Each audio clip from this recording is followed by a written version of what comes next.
Varahi silks మన నెల్లూరులో September 25వ తారీఖున గొప్ప ప్రారంభం.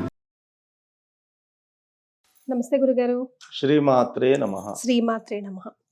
గురుగారు, నవదుర్గల్లో 4వ అవతారం గురించి తెలియజేస్తారా? 4వ అవతారం వచ్చేసి అమ్మవారి విశేషమైనటువంటి అవతారము కూష్మాండాదేవిగా అమ్మవారు మనకు దర్శనమిస్తుంది. కూష్మాండాదేవి అనేటటువంటి పేరు అమ్మవారికి ఎందుకు వచ్చింది అంటే, మనకు ఆ పేరులోనే ఉన్నది అండము అనేటటువంటిది. అండ పిండ బ్రహ్మాండాలను సృష్టించినటువంటిది అమ్మవారు కాబట్టి, కూష్మాండము లోపల మనకు ఉష్మము అంటే వెచ్చదనము అనేటటువంటి అర్థం మనకు వస్తుంది. అంటే అమ్మవారి యొక్క గర్భము పిండము అతి వెచ్చగా ఉన్నటువంటిది.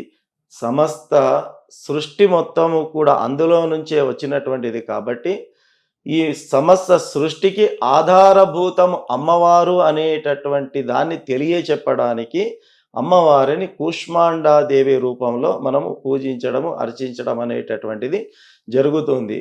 దానికి కేవలం ఒకే ఒక కారణము, సమస్త అండపిండ బ్రహ్మాండాలకు అమ్మవారే సృష్టికర్త అని తెలియచెప్పడానికే ప్రత్యేకించి అమ్మవారికి ఈ కూష్మాండ అవతారంలో అమ్మవారిని మనం విశేషంగా పూజించడం జరుగుతుంది. కూష్మాండం అంటే గుమ్మడికాయ కదా గురుగారు? ఆ గుమ్మడికాయను కూడా సంస్కృతంలో కూష్మాండము అని చెప్పడం జరుగుతుంది. అంటే అది కూడా అండ ఆకారంలో ఉంటుంది కాబట్టి దానికి సంస్కృతంలో గుమ్మడికాయకు కూడా కూష్మాండము అనేటటువంటి పేరుతో పిలుస్తారు. ఎందుకు అంటే, ఇంతకుముందు ప్రస్తావన చేసినట్టుగా చండీ హోమం లోపల మనకు బలి ప్రదానము అని ఉంటుంది. మామూలుగా బలి అంటే అమ్మవారికి అందరూ కూడా మేకను బలి ఇవ్వాలనో, గొర్రెను బలి ఇవ్వాలనో, లేకపోతే ఇతరత్ర జంతువులను బలి ఇవ్వాలనో అని చెప్పి ఇలాగా జీవ జంతు బలి చేస్తూ ఉంటారు.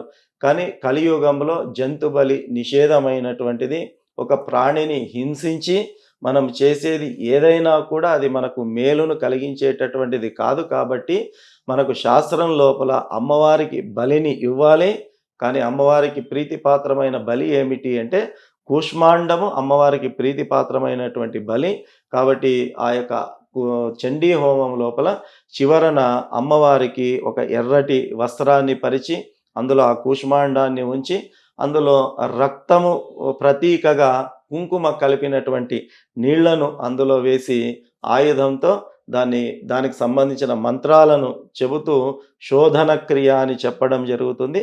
ఆ రకంగా గుమ్మడికాయను 3 భాగాలు చేసి వాటిని అమ్మవారికి నివేదనగా సమర్పించడం అనేటటువంటిది మనకు శాస్త్రంలో మనకు తెలియచెప్పడం జరిగింది. కాబట్టి కూష్మాండం అనేటటువంటిది కూడా అమ్మవారికి ప్రీతిపాత్రమైనటువంటిది. బలిగా నివేదనగా అమ్మవారికి కూష్మాండాన్ని మనము ప్రసాదించడం అనేటటువంటిది ఆనవాయితీ ఉంది మనకు. గురుగారు, మరి ఈ అవతారం వెనకాలన్న చరిత్ర గురించి ఒకసారి. అంటే ప్రత్యేకించి పురాణ గాథ అంటూ ఈ అవతారానికి ఏమీ లేదు. కేవలం ఒకటి మొత్తము అండపిండ బ్రహ్మాండాలను సృష్టించినటువంటిది అమ్మవారు కాబట్టి, సృష్టి స్థితి లయలకు ఆధారభూతము అమ్మవారు అని దేవి భాగవతం చెప్తుంది. కాబట్టి ఆ దాన్ని దృష్టిలో ఉంచుకొని ప్రత్యేకించి 4వ రోజు అమ్మవారిని సమస్త సృష్టికి ఆధారభూతము అనేటటువంటి ఒక దృక్పథంతో అమ్మవారిని విశేషంగా పూజిస్తారు. మరి ఈ రోజు ఎలాంటి మంత్రాలు కానీ శ్లోకాలు కానీ పఠించాలంటారు గురుగారు? అంటే మామూలుగా మనకు నవరాత్రులు అనేసరికి అమ్మవారికి విశేషమైనటువంటిది కాబట్టి, ముఖ్యంగా నవరాత్రులు అనేటటువంటివి మహిషాసురుణ్ణి సంహరించే దాంట్లో భాగంగా ఈ యొక్క ఉత్సవాలు మనకు రావడం జరిగింది. 1వ రోజు ఎవరిని సంహరించింది, 2వ రోజు ఎవరిని సంహరించింది అనేటటువంటిది యుద్ధ భూమికి సంబంధించినటువంటి దీనికి. కాబట్టి అమ్మవారికి మన సంకల్పాలకు అనుగుణంగా స్తోత్రాలు అనేటటువంటివి మన శాస్త్రంలో మనకు తెలియచెప్పడం జరిగింది. ఇప్పుడు అమ్మవారికి ప్రత్యేకించి డబ్బు కావాలి మనకు అనేటటువంటి సంకల్పం గనక ఉంటే మహాలక్ష్మి అష్టకం అనేటటువంటిది ఉంటుంది. నమస్తేస్తు మహామాయే శ్రీపీఠే సురపూజితే శంఖచక్ర గదాహస్తే మహాలక్ష్మి నమోస్తుతే అని చెప్పి మహాలక్ష్మి అష్టకం ఉంటుంది. అమ్మవారి దగ్గర నుంచి సౌభాగ్యాన్ని డబ్బు రూపంలో మనం కోరుకోవాలంటే ఆ రకమైనటువంటిది. తర్వాత అన్నిటికీ మించినటువంటిది ఇప్పుడు ఏదైతే మనము దుర్గా సప్తశతి అని మనం చెప్పామో, మామూలుగా అయితే ఈ 9 రోజుల్లో కూడా ఈ దుర్గా సప్తశతి పారాయణం గనక ప్రత్యేకించి ఈ పారాయణం అందరూ కూడా చేయలేరు. అన్ని స్తోత్రాలు మామూలుగా అందరూ కూడా చదువుకోవచ్చు. కానీ ఈ దుర్గా సప్తశతి అనేది ఏదైతే ఉంటుందో దీనికి నవావరణ అనేటటువంటిది బీజ మంత్రాలు ఉంటాయి. ఈ బీజ మంత్రాలను గురుముఖతః ఉపదేశం తీసుకోవాలి, దానిని అనుష్ఠించాలి, సాధన చేయాలి. దాని తర్వాత కవచ, అర్గల, కీలక, రాత్రి సూక్తాలు, స్తోత్రాలతో పాటు 700 శ్లోకాలు అనేటటువంటివి 3 భాగాలలో ఇందులో ఉంటాయి.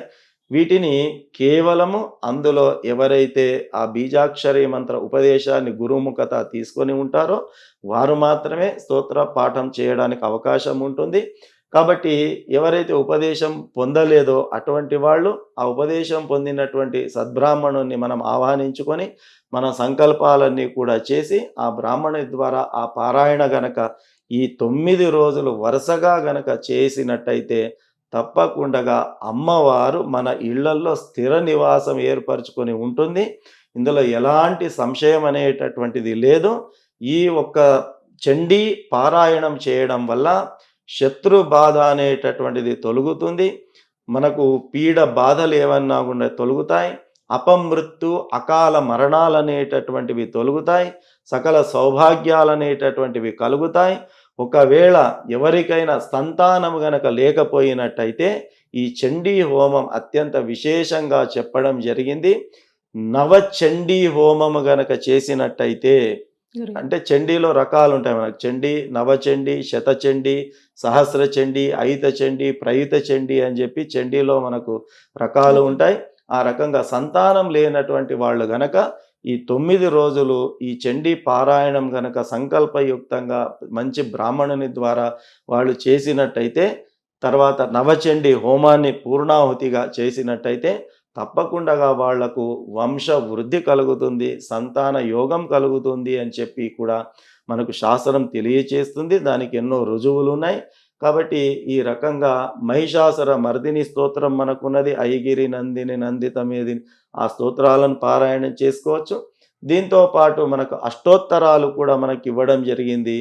మనకు ఒక్కొక్క అవతారానికి సంబంధించి కూడా విడివిడిగా ఆయా అవతారాలకు సంబంధించిన అష్టోత్తరాలు కూడా మనకు ఉన్నాయి. కాబట్టి ఎంచక్క కమల దళాలతో కానీ కుంకుమతో కానీ ఆ 108 దివ్యనామాలను పఠిస్తూ అమ్మవారిని గనక అర్చించుకున్నట్టయితే అమ్మవారిని శాశ్వతంగా మన ఇంట్లో నిలుపుకోవచ్చు.